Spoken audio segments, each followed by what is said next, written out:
the dead of night, August 1942, Vice Admiral Gunichi Mikawa led the Japanese 8th Fleet towards Savo Island, relying on human lookouts and spotter planes. He was fully aware of the nearby Allied fleet that vastly outnumbered his own. As his fleet neared, the silence was broken by the bursting of parachute flares, casting an eerie light over the unsuspecting Allied ships. Some American picket destroyers, confused and misidentifying aircraft, failed to sound the alarm.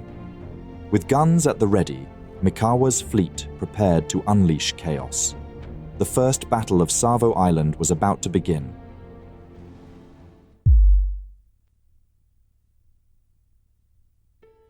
Following the attack on Pearl Harbor on December 7, 1941, Japan aimed to dominate the Pacific, securing territories rich in resources and establishing strategic bases. By mid-1942, Japan had captured several territories, but their offensive was halted at the battles of Coral Sea and Midway. These Allied victories allowed the Allies to switch from a defensive to an offensive stance. The Allies, under US Admiral Ernest King's strategy, targeted the Solomon Islands, focusing on Guadalcanal, Tulagi, and Florida Island to prevent Japanese forces from threatening supply routes between the US and Australia, to prevent the Japanese from using these islands as bases, and particularly to stop the completion of an airfield at Henderson Field on Guadalcanal. The Allies aimed to use the islands to launch a broader campaign to recapture the Solomons, isolate or capture the major Japanese base at Rabaul, and support the New Guinea campaign under General Douglas MacArthur. This marked the beginning of the 6-month Guadalcanal campaign. On August 7th, Allied forces, primarily US Marines, landed on Guadalcanal, Tulagi, and Florida Island in the eastern Solomon Islands. Vice Admiral Frank Jack Fletcher commanded the Allied naval forces, including carrier task groups providing air cover. Rear Admiral Richmond Kelly Turner led the amphibious fleet that delivered 16,000 Allied troops, while Rear Admiral Victor Crutchley commanded the screening force of 8 cruisers, 15 destroyers, and 5 minesweepers. The Japanese were caught off guard. Their naval leaders anticipated an American counterattack in the Solomon Islands, but not until late 1943. Marines advanced inland from Guadalcanal's beachhead with little resistance, while on Tulagi they faced intense Japanese opposition. The Allies secured key positions by nightfall. The Tulagi base sent an emergency message to Rabaul reporting 20 enemy ships initiating landings and bombardments. Subsequent messages detailed an overwhelming enemy force, leading to the destruction of Tulagi's radio station by American gunfire. The Japanese at Rabaul, led by Rear Admiral Sadayoshi Yamada, quickly mobilized an attack force initially intended for another mission. They redirected 27 bombers and 18 fighter escorts to Tulagi. An additional 9 dive bombers launched without fighter cover, planning to ditch near Bougainville after their attack. The aerial attack resulted in significant losses for both sides. Vice Admiral Fletcher, concerned about further Japanese air attacks, the condition of his carrier fighter strength and fuel levels, decided to withdraw his carrier task forces. This decision forced Turner to expedite unloading and plan a withdrawal of his ships without sufficient air cover. He called a meeting aboard his flagship with the other Allied naval commanders overseeing the operation, among them Victor Crutchley and Marine Commander Major General Alexander Vandergrift. Crutchley's urgent departure was not communicated, leaving his Allied screening force leaderless and disrupting communication.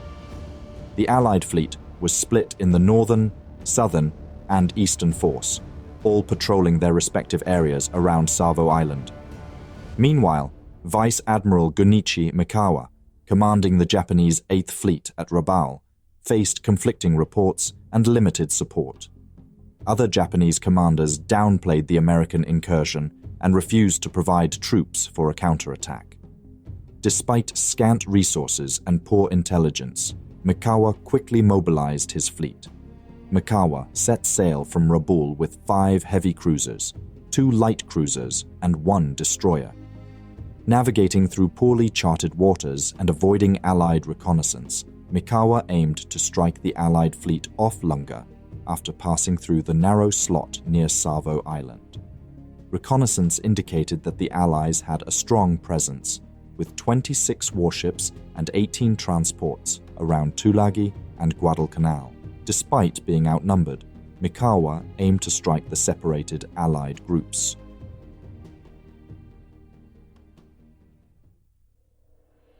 Mikawa approached Savo Island just after midnight, using human lookouts and spotter planes due to the lack of radar. 3 spotter planes had been deployed to monitor the Allied fleet, prepared to launch parachute flares upon engagement. Meanwhile, American picket destroyers stationed near Savo detected the sound of aircraft engines as Japanese float planes traversed the anchorage. Confusion ensued among duty officers, with some seeking guidance from higher authorities, while others dismissed the unfamiliar aircraft noise. Ultimately, the consensus misidentified them as friendly aircraft from Fletcher's carrier. Although Australia was informed of the aircraft sighting, no decisive action was taken aboard. The Allied group was split up in 3 forces: the Northern, Southern, and Eastern Force. By 12:10 a.m., Japan's 8th Fleet was nearing Savo, navigating past the conical island to port with Cape Esperance looming starboard. Lookouts soon spotted a low silhouette dead ahead, prompting repositioning of gun batteries and preparation for action. 30 minutes later, the destroyer blew, on high alert and maintaining a steady course southwest at 12 knots, abruptly altered direction from northeast without incident. Despite clear visibility and heightened readiness, Blue failed to recognize the approaching 8th Fleet. Blue's lack of response worried Admiral Mikawa, fearing a potential American bluff. Ironically, Blue had unintentionally steered closer to the projected Japanese route just moments before. Meanwhile, the picket destroyer Ralph Talbot, stationed north of Savo, also unknowingly had her stern exposed to the advancing Japanese warships.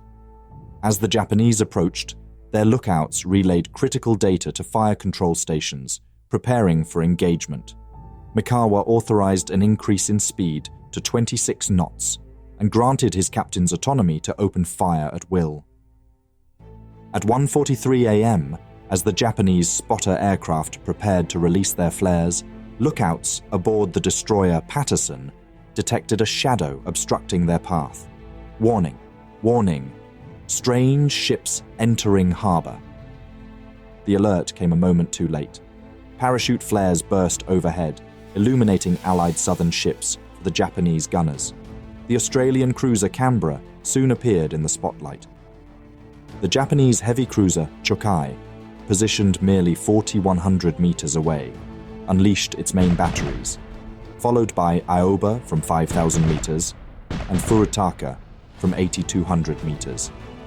Canberra was struck by torpedoes and heavy shells before her crew could react. The captain fell mortally wounded, and the gunnery officer, along with many crew members, perished in the initial blasts. Despite managing to launch 2 torpedoes and fire a few rounds, Canberra was rendered powerless and dead in the water. Patterson surged forward in pursuit of the Japanese cruiser column, enduring a few dismissive salvos from the Japanese. The aft gun mount took a hit, igniting ready ammunition and powder. Patterson pressed on, targeting the tail cruiser Yubari. Suddenly, the sea fell silent as the Japanese ships slipped out of sight. Patterson's torpedoes remained in their tubes, unlaunched despite the captain's orders. Next in line, the destroyer Bagley launched a spread of torpedoes, which sped off uselessly to the north. The cruiser Chicago fared better than Canberra by sheer chance and alertness. Her lookouts had spotted the orange flashes of Japanese torpedoes in time and aircraft flares over the transports a minute later. Canberra's sudden maneuver to starboard sealed Chicago's fate. Lookouts reported 2 nearby shadows, prompting the captain, just awakened from a nap, to order the 5-inch secondary batteries to prepare for illumination with star shells. 4 minutes later, a lookout spotted a torpedo wake to starboard, and a minute later, Chicago was struck, damaging her forward deck. Despite the damage, Chicago fired star shells, attempting to identify any target. She managed to engage briefly, targeting the destroyer Unagi. Caught up in dealing with their own damages and assisting other crippled ships, no one in the Southern Force sent out an alert, and the Northern Force was unaware any battle had been fought. The Japanese fleet had sustained no damage while crippling 2 cruisers and a destroyer.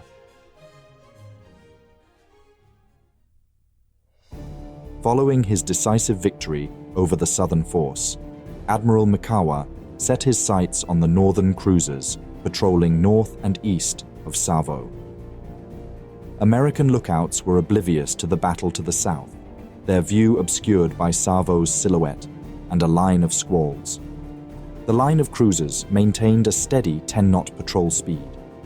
Spotting the northern force through a break in the squall line, Mikawa ordered a course shift to east-northeast. The lead ship, Chokai, executed the move, followed by 3 heavy cruisers. However, the last heavy cruiser, Furutaka, nearly collided with the ship ahead and veered to port, inadvertently heading towards the American cruiser line. By chance, the Japanese columns ended up on parallel courses with the Northern Force column between them. At 1:46 a.m., Tenryu's lookouts spotted the American column. Within 2 minutes, word reached Admiral Mikawa, who promptly ordered the launch of 17 torpedoes. The 8th Fleet advanced, their batteries tracking the unaware American ships. Astoria maintained a routine watch. Captain William Greenman was asleep, recuperating from 2 grueling days on the con. Lieutenant Commander Jim Topper, the officer of the deck, noted slight tremors from the south, mistaking them for depth charges targeting Phantom submarines. These tremors were, in fact, Chokai's torpedoes detonating harmlessly. A lookout spotted a star shell far to port, and Topper saw a string of aircraft flares. Another crew member pointed out a searchlight beam from Chokai. That was enough to call Astoria's crew to general quarters. Just a minute later, a shell exploded off her bow. The main battery spotter identified 3 enemy cruisers off the port quarter and closing in. It took 90 seconds for Astoria's 8-inch guns to train out to port and open fire on Chokai. The battle had commenced, with the Northern Force now fully engaged. As Lieutenant Commander Jim Topper gave the order to fire, Captain William Greenman, recently awakened, assessed the situation on Astoria's control bridge. Suspecting friendly fire, Greenman ordered a ceasefire. However, the gunnery officer, convinced the targets were hostile, urged to resume firing, which Greenman allowed 10 minutes later. During this hesitation, Chokai unleashed 4 salvos at Astoria, initially missing, but then a 5th salvo ignited Astoria's midships. Greenman ordered all guns to return fire, but the damage was done. Astoria's communications were destroyed, and fires hindered the crew. Despite managing 11 partial salvos, Astoria's attempts to avoid ramming Quincy placed her in the line of Japanese fire. A direct hit on the bridge incapacitated many, and Astoria slowed, consumed by flames. Her final salvo struck Chokai before she fell out of the fight. Meanwhile, the USS Quincy was under attack. Despite warnings, her response was sluggish. Captain Samuel Moore, upon realizing potential friendly fire, ordered recognition signals. However, Quincy was hit in the stern, causing an uncontrollable blaze. Moore's orders led Quincy into the beam of a Japanese searchlight, where she took heavy fire. Severely damaged by torpedoes and shells, Quincy listed and burned. Captain Moore, mortally wounded, ordered the ship beached, but the cruiser capsized to port and sank. Vincennes, the last Northern Force cruiser overtaken by the Japanese, had received more warning. Captain Frederick Rife Cole, awakened by flares, underwater explosions, and gunfire to the south, assumed an aircraft attack and increased speed to 15 knots. Mistakenly thinking the illumination was from friendly forces, Rife Cole's appeal to douse lights went unanswered. Nevertheless, the gunnery officer trained the guns on the nearest silhouette. Kako, a Japanese cruiser, fired the first rounds, causing a violent explosion on Vincennes. Despite returning fire and hitting Kinugasa, Vincennes sustained severe damage. Captain Rife Cole maneuvered to close in on the Japanese, but multiple hits disrupted communication and demolished guns. As he ordered a starboard turn to escape crossfire, Chokai's torpedoes hit Fire Room 4, sealing Vincennes' fate. Vincennes was doomed. One fire room was offline already. Then, another torpedo struck the other fire room, killing its entire crew.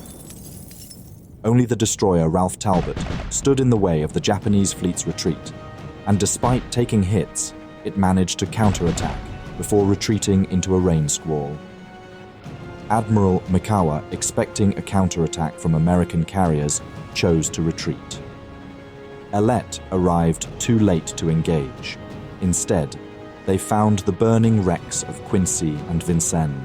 Commander Francis Gardner ordered his ship to aid survivors, stopping amidst the burning cruisers to rescue men from the water. Hundreds of survivors crowded aboard the destroyer Ellet for medical care and rest. The destroyer struggled to scuttle the Australian cruiser Canberra, which eventually sank after being torpedoed by another destroyer. Astoria, still afloat, was ultimately lost despite efforts by Captain Greenman and volunteers. The battle resulted in devastating and unprecedented casualties for the American Navy, with 4 cruisers lost. Astoria, Quincy, Vincennes and Canberra were lost, with over 900 to almost 1,100 sailors killed and many more wounded across these ships. The Japanese forces, including cruisers Chokai, Aoba, Kako, Kinugasa, Tenryu and Yubari, suffered minimal casualties during the battle. It is estimated around 60 sailors were killed. The Battle of Savo Island overshadowed Midway's morale boost. It instilled caution in the US Navy, delaying vital supplies and troops, influencing the conflict until November. The evacuation of survivors ensued, while Allied ships postponed withdrawal to unload necessary supplies. Concurrently, the Japanese cruisers under Vice Admiral Mikawa returned to their base after evading Allied detection, with one cruiser, Kako, later sunk by a US submarine. The tactical aftermath saw Allied forces relying heavily on transport convoys for Guadalcanal's defense, amidst ongoing Japanese attempts to retake the islands. The battle prompted a US Navy inquiry revealing systemic operational shortcomings, leading to structural reforms aimed at enhancing ship survivability and combat readiness.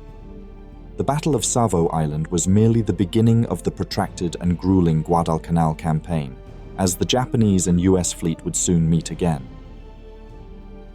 Thank you very much for watching this video. Please leave a like, it really helps out the channel.